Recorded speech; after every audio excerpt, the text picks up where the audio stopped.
Outsourcing कर्मचारी उठिला बड़ दाबी सबु विभाग रे समान दरमा देबाकू दाबी सरकार नेबे कि बड़ निष्पत्ति।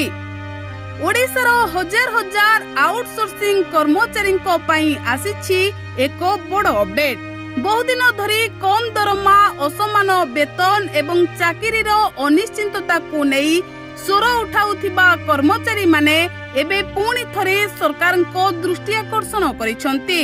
सोशल मीडिया रे एक पोस्ट भाइराल परे एही प्रसंग पुणी थरे चर्चार केंद्रबिंदु पलटिछि।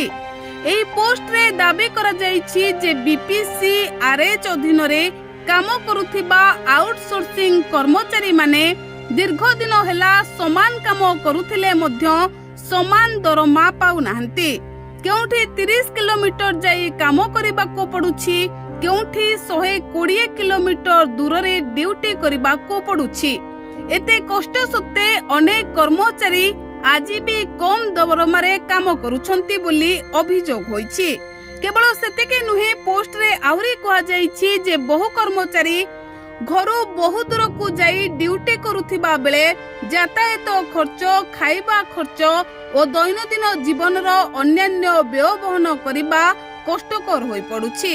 तथापि सेमाने स्वास्थ्य सेवा परि गुरुत्वपूर्ण क्षेत्र रे निरंतर काम करी आसुछंती। एही परिस्थिति रे सरकारक निकट रे किछि प्रमुख दाबी रखा जाईछि। समस्त आउटसोर्सिंग कर्मचारी को समान दरमा, कार्य अनुଯାयी यथाचित वेतन एवं दूर स्थान रे काम करुथिबा कर्मचारी पई सुविधा बढ़ाइबाकू अनुरोध करा जाईछि। एही दाबी को सरकार गुरुतर सह विचार करिवे बोली कर्मचारी माने आशा रखिछंती। तेबे सबठारु बड़ प्रश्न हेउछि एही दाबी को राज्य सरकार ग्रहण करिवे कि? आउटसोर्सिंग कर्मचारी दरमा वृद्धि हेबो कि ना पुणी थरे एही दाबी केवल दाबी रे ही सीमित रहि जिवो? एबे समस्तक नजर सरकारक परवर्ती निष्पत्ति उपरे। Bureau report, Odia news tube.